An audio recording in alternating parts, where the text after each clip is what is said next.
নমস্কার। যুক্তি তর্ক সঙ্গে অর্কয়ে আপনাদের স্বাগত। আপনাদের সঙ্গে আমি অর্কপ্রভ সরকার। দেখুন, 5ই অগাস্ট হাসিনা দেশ ছেড়েছিলেন, সেদিন থেকে তিনি ভারতবর্ষেই আছেন। 20শে সেপ্টেম্বর তার কূটনৈতিক পাসপোর্ট, মানে 45 দিন হয়ে গেছিল, তো 45 দিন কেউ ভারতে থাকতে পারে কূটনৈতিক পাসপোর্ট নিয়ে, কিন্তু হাসিনার পাসপোর্টই তো বাতিল হয়ে গেছে, তাই সেটার কোনো আর ভ্যালিড বিষয় নেই। তবে হাসিনা অন্তত ভারতে এখন অনেক দিনই থাকবেন, হয়তো দলাই লামার মতো ভারতে হাসিনা রাজনৈতিক আশ্রয় নেবেন।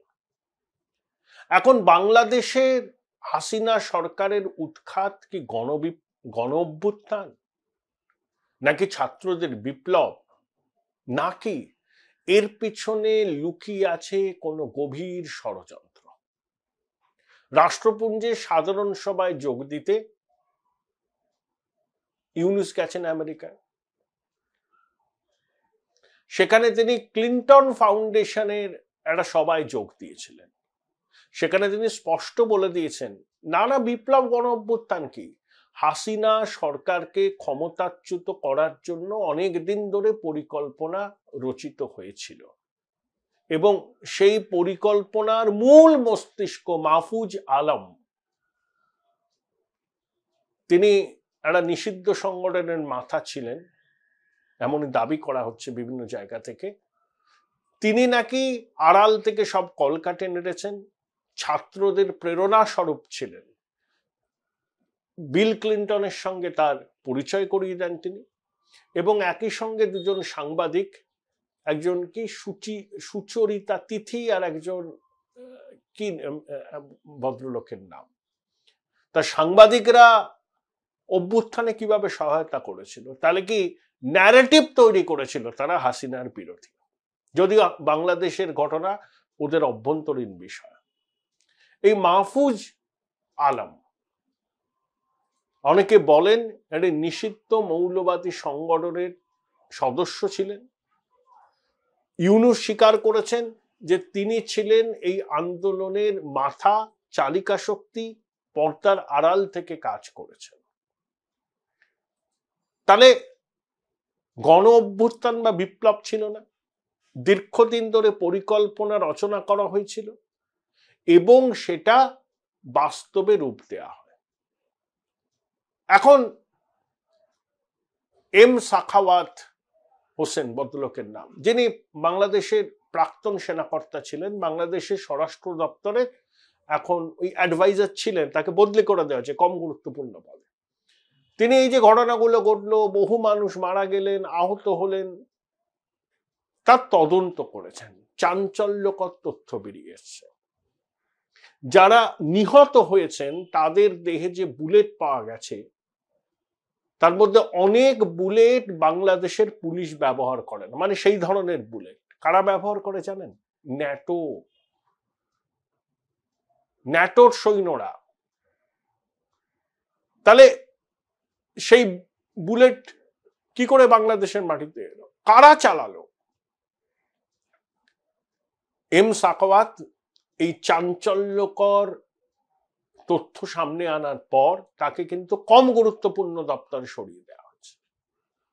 অর্থাৎ কোটা বিরোধী ছাত্র আন্দোলনের নেতৃত্ব যে দাবি করছিলেন যে জনগণের স্বতঃস্ফূর্ত ক্ষোভ, অভ্যুত্থান, বিপ্লব, হ্যাঁ ক্ষোভ ছিল, হাসিনার বিরুদ্ধে ক্ষোভ ছিল, সন্দেহ নেই তাতে, কিন্তু মৌলবাদীরা, জঙ্গিরা এবং বিদেশি শক্তিও সম্ভবত ছিল। তাহলে এম সাখাওয়াতের যে ফাইন্ডিংস, যে বুলেট পাওয়া গিয়েছে মৃতদেহের শরীরে অনেকের, সেই বুলেট বাংলাদেশের পুলিশ ব্যবহার করে না, করে ন্যাটো বাহিনীর সদস্যরা। তাহলে সেই বুলেট বাংলাদেশে এলো কি করে? তাহলে ভারত বিরোধী ডাক দেওয়া, ভারতকে টুকরো টুকরো করে দেওয়া, বাংলাদেশের বিভিন্ন জেল থেকে কুখ্যাত অপরাধী সন্ত্রাসবাদীদের মুক্তি দেওয়া, তাহলে এগুলো ছিল পূর্ব পরিকল্পনার অঙ্গ। একটা স্লোগান বাংলাদেশে খুব জনপ্রিয় হয়েছিল একাংশের মধ্যে, সবার মধ্যে নয়, আমরা সবাই তালিবান, বাংলা হবে আফগানিস্তান। তাহলে বাংলাদেশে মৌলবাদীদের টেক ওভার হবে। ইউনূসের সঙ্গে বিদেশি রাষ্ট্রপ্রধানদের খুব দহরম মহরম আছে। এই যে ইউনূসের বিরুদ্ধে মামলা টামলা হয়েছিল, তখন হিলারি ক্লিন্টন, তখন তিনি বিদেশ সচিব, হাসিনাকে ফোন করে কার্যত ধমকেছিলেন, কিন্তু হাসিনা অনড় ছিলেন। আমার মনে হয় কিছুদিনের মধ্যেই বাংলাদেশে আমেরিকার সৈন্যবাহিনী ঘাঁটি গাড়বে। অবস্থানগত সুবিধা নেওয়ার জন্য আমেরিকা দীর্ঘদিন ধরে এই দাবিটা জানিয়ে এসছে, সম্ভবত নৌঘাঁটি। হাসিনা রাজি হননি। তাই হাসিনাকে উৎখাত করার পিছনে বিদেশি শক্তির হাত ছিল। সাখাওয়াত যে তথ্য সামনে এনেছেন, ন্যাটো বাহিনী যে বুলেট ব্যবহার করে, সেই বুলেট নিহতদের শরীরে কি করে এলো? বাংলাদেশের শেষ যে সাধারণ নির্বাচন হলো, অনেকটাই প্রহসন। আমি হাসিনার ওয়ে সাফাই দিচ্ছি না। আমেরিকার দূতাবাস সেখানে বিএনপি জামাতের নেতাদের সঙ্গে কথা বলেছে অনেকবার, এবং বাংলাদেশের সেনাকর্তা, আওয়ামী লীগের কিছু কর্তা যদি নির্বাচনে প্রভাব বিস্তার করেন তাহলে তাদের ভিসা বাতিল করে দেবে আমেরিকা, এইসবও তারা হুমকি দিয়েছিল। অর্থাৎ বাংলাদেশে আমেরিকার সৈন্যের উপস্থিতি হাসিনা মানতে চাইছিলেন না। এবার হয়তো ইউনূস সেটা মেনে নেবে এবং বাংলাদেশে আমেরিকার নৌবাহিনীর ঘাঁটি হবে। দেখুন পাকিস্তানের সঙ্গে সম্পর্ক কিরকম মজবুত হচ্ছে।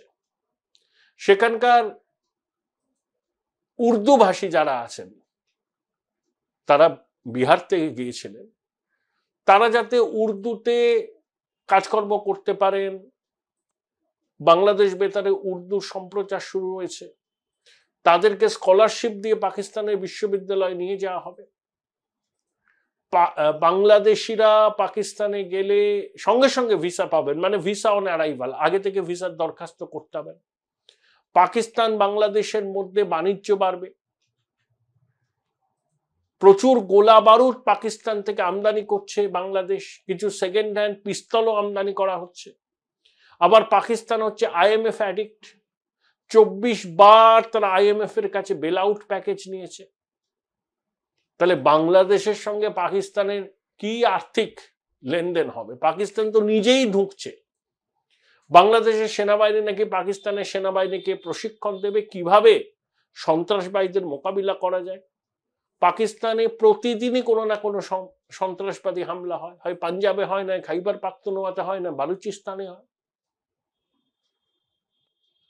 তাহলে তাদের সেনাবাহিনী বাংলাদেশের সেনাবাহিনীকে ট্রেনিং দেবে কিভাবে সন্ত্রাসবাদীদের মোকাবিলা করতে হয়।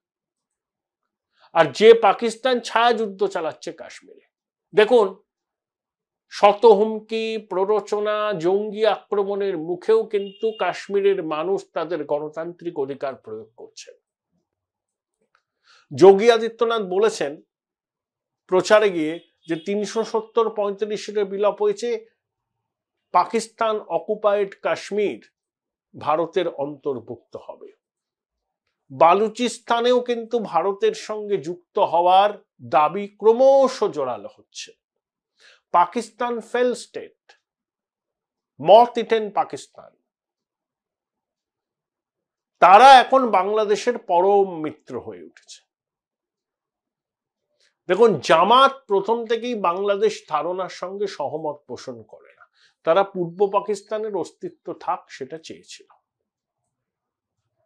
কিন্তু তাদের সেই প্রচেষ্টা সফল হয়নি। পরিবর্তিত পরিস্থিতিতে তারা আবার বাংলাদেশকে পাকিস্তানের কি বলবো ওই পূর্ব পাকিস্তান করতে চাইল, মানে পাকিস্তানের আজ্ঞাবহ একটা রাষ্ট্র। কিন্তু সেখানে বাঙালির জাত্যাভিমান, বাঙালির সংস্কৃতি কতটা বাধা দিতে পারবে? বাংলাদেশে এখনো মুক্তমনা, প্রগতিশীল, প্রকৃত ধর্মনিরপেক্ষ মানুষের সংখ্যা কম নয়।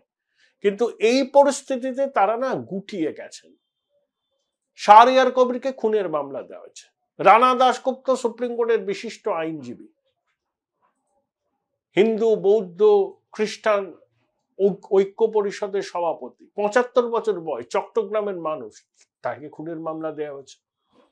ঢাকার প্রেস ক্লাবের সভাপতি শ্যামল দত্ত, তারপরে ৭১ টিভির সম্পাদক মোজাম্মেল বাবু নাকি, তার বিরুদ্ধে খুনের মামলা দেওয়া হয়েছে। Join Indian Institute of Hotel Management now. Right choice, right decision. বাংলাদেশের জাতীয় সঙ্গীত বদল করার উদ্যোগ নেওয়া হচ্ছে। বাংলাদেশের পতাকায় ইসলামী চিহ্ন যাতে থাকে সেজন্য উদ্যোগ নেওয়া হচ্ছে। উত্তরার রাস্তায় মিছিল হচ্ছে, পুজো করতে দেব না। ২৫০০ ঘটনা ঘটেছে অগাস্ট মাসে সংখ্যালঘুদের উপর অত্যাচারে। তাদের ব্যবসায়িক প্রতিষ্ঠান ভেঙে দেওয়া হয়েছে, মাতৃশক্তি নির্যাতিতা হয়েছেন এবং জোর করে তাদের ধর্মান্তকরণের অভিযোগ উঠেছে। বাংলাদেশের ঢাকাতে বাংলাদেশের সংখ্যালঘুরা বিশাল প্রতিবাদ মিছিল করেছে। ইউনিশ সরকার তো কোনো পদক্ষেপ নিচ্ছে না। তিনি ফোনে মোদিজিকে আশ্বাস দিয়েছেন, কিন্তু আশ্বাসের প্রতিফলন কোথায়? সেনার হাতে জুডিশিয়ারি পাওয়ার, আটক করা এবং জিজ্ঞাসাবাদের ক্ষমতা। সেনা কার্যত 18 মাস সময় দিয়েছে অন্তর্বর্তী সরকারকে সুষ্ঠুভাবে নির্বাচন করার জন্য। ইউনূস 6 বছরের আগে ক্ষমতা ছাড়তে রাজি নয়। পার্বত্য চট্টগ্রামে চাকমাদের সঙ্গে বাংলাভাষীদের লড়াই গৃহযুদ্ধের চেহারা দিচ্ছে। মিজোরাম, ত্রিপুরা সীমান্তে চাকমাবাসীরা জড়ো হচ্ছে। আর ভারত বিরোধী স্বর তীব্র হচ্ছে। বাংলাদেশের মানুষ একটা জিনিস আশা করি তারা ভুলবেন না, স্বাধীন বাংলাদেশ গঠনের পিছনে ভারত সরকারের ভূমিকা ছিল, ইন্দিরাজির ভূমিকা ছিল। ৭১ যখন বাংলাদেশ স্বাধীন হলো, ভারত ইচ্ছে করলেই সেখানে সেনাবাহিনী রেখে দিতে পারত, কিন্তু একদিনের জন্য বাংলাদেশের মাটিতে ভারতীয় সেনাবাহিনী ছিল না। বাংলাদেশিদের এটা বুঝতে হবে। ভারতের সঙ্গে তাদের সম্পর্ক কাট অফ করলে ক্ষতি তাদের। হ্যাঁ, ভারতেরও কিছু ক্ষতি হবে, কিন্তু বেশি ক্ষতি হবে বাংলাদেশে। বাংলাদেশে তো এখানে আসেন চিকিৎসার জন্য, অনেকে পড়াশোনা করেন। শহরের বেশ কয়েকটি বেসরকারি হসপিটালে বাংলাদেশি রোগীর ভিড় প্রচুর। কলকাতার এমন কতগুলো অঞ্চল আছে যেখানে হোটেল ব্যবসা চলে মূলত বাংলাদেশিদের উপর নির্ভর করে। সেখানে এখন টুরিস্টদের আসা অনেক কমে গেছে, হসপিটালগুলোতে ফুটফল কমে গেছে বাংলাদেশিদের।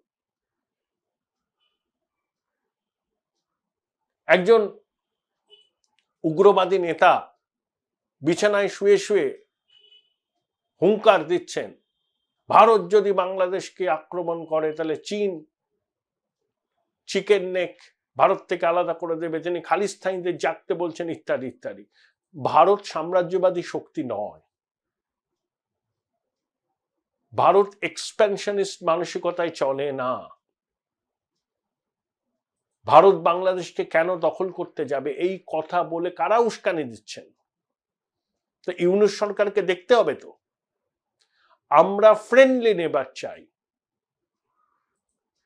বাংলাদেশ একটা স্বাধীন রাষ্ট্র, তাদের মানুষ ঠিক করবেন সেখানে সরকার কি হবে, কিভাবে চলবে। কিন্তু বাংলাদেশের মাটিতে ভারত বিরোধী কার্যকলাপ হবে, জঙ্গি নেতা ভারতকে টুকরো টুকরো করার হুমকি দেবে, ভারত সরকার চুরি পরে বসে নেই। আমাদের সৌজন্যকে কেউ যদি দুর্বলতা ভাবেন, ভুল করছেন। এশিয়ার তৃতীয় শক্তি আমরা। আগামী দিনে আমাদের শক্তি আরো বাড়বে।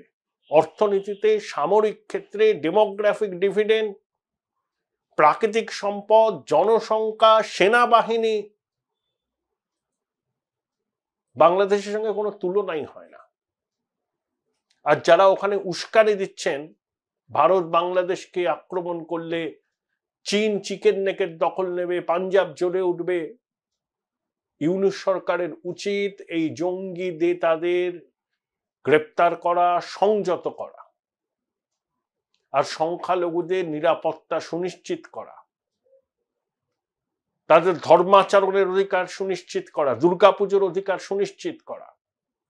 বহু জায়গায় সুফি মাজার, বাউল আখড়া ভাঙচুর হচ্ছে। পুজোর মুখে বাংলাদেশের হিন্দুরা অনেকেই আতঙ্কে ভুগছেন। এই পরিস্থিতি বদল ঘটাতে হবে ইউনূসকে। তিনি ক্লিন্টন ফাউন্ডেশনের অনুষ্ঠানে গিয়ে তো স্বীকারই করে নিয়েছেন যে বাংলাদেশে কোনো অভ্যুত্থান বা বিপ্লব হয়নি, দীর্ঘদিন ধরে পরিকল্পনা রচনা করা হয়েছিল এবং সেই পরিকল্পনার মস্তিষ্ক কে বা কারা সেটা ক্লিন্টন ফাউন্ডেশনে মঞ্চে বিল ক্লিন্টনের সামনে তিনি ক্লিয়ার করে দিয়েছেন, ক্রিস্টাল ক্লিয়ার, আর কোনো গোপনীয়তা নেই, কোনো গোপনীয়তা নেই। কারা এই মস্তিষ্ক? কেন ন্যাটো বাহিনীর বুলেট বাংলাদেশে যারা নিহত হয়েছেন তাদের অনেকের শরীরে পাওয়া যাবে? বাংলাদেশের পুলিশ তো ন্যাটো বাহিনীর ব্যবহার করা বুলেট ব্যবহার করেন না। তাহলে কারা গুলিটা চালিয়েছে? কি করে তাদের হাতে গেল এই বুলেট? কতদিন ধরে পরিকল্পনা রচনা করা হয়েছিল? আর কারা কারা আছে? বিদেশি শক্তির মদত তো আছে, ক্রমশ সামনে আসবে। আমরা শুধু বলতে পারি কারোর সঙ্গে আমরা সংঘাত চাই না, আমরা শান্তিপূর্ণ সহাবস্থানে বিশ্বাসী। কিন্তু বাংলাদেশের মাটি থেকে ভারত বিরোধী কার্যকলাপ, ভারত বিরোধী কথাবার্তা যদি বলা হতে থাকে ক্রমাগত, এবং বাংলাদেশের অন্তর্বর্তী সরকার সেগুলো বন্ধ করার জন্য কোনো সদর্থক পদক্ষেপ না করেন, তাহলে ভারত সরকারের যা করণীয় তাহলে সেটা করবেন, কূটনৈতিকভাবে করবেন, সারা বিশ্বে জনমত তৈরি করবেন। কারণ আমাদের অধিকার তো আছে। বিদেশের মাটি থেকে বসে কেউ যদি ভারতবাগের উস্কানি দেয়, আমাদেরও নিজেদের সুরক্ষার অধিকার আছে। সেই সুরক্ষার অধিকারকে তো আমরা হেলায় বিসর্জন দিতে পারি না। ইউনূস তার অন্তর্বর্তী সরকারের অন্যান্য কুশীলবদেরও বিষয়টাকে মাথায় রাখতে হবে। ভারত কিন্তু চিরকাল শান্তি সহাবস্থানের বিশ্বাসী। বাংলাদেশ স্বাধীন হওয়ার পর একদিনের জন্য ভারতীয় সেনাবাহিনী স্বাধীন বাংলাদেশের ভূখণ্ডে ঘাঁটি গেড়ে থাকেনি। এই বিষয়টাও বাংলাদেশের শুভবুদ্ধি সম্পন্ন মানুষরা বুঝবেন বলে আমরা আশা করি, এবং সমস্ত রকম মৌলবাদের বিরুদ্ধে সমস্ত শুভবুদ্ধি সম্পন্ন মানুষ সরব হবেন, এবং বাংলাদেশের সংখ্যালঘুরা যাতে নির্বিঘ্নে শারদোৎসবে অংশ নিতে পারেন, তাদের ধর্মাচরণ করতে পারেন, বাংলাদেশের অন্তর্বর্তী সরকারের সেটা কিন্তু খুব গুরুত্ব দিয়ে বিবেচনা করা উচিত।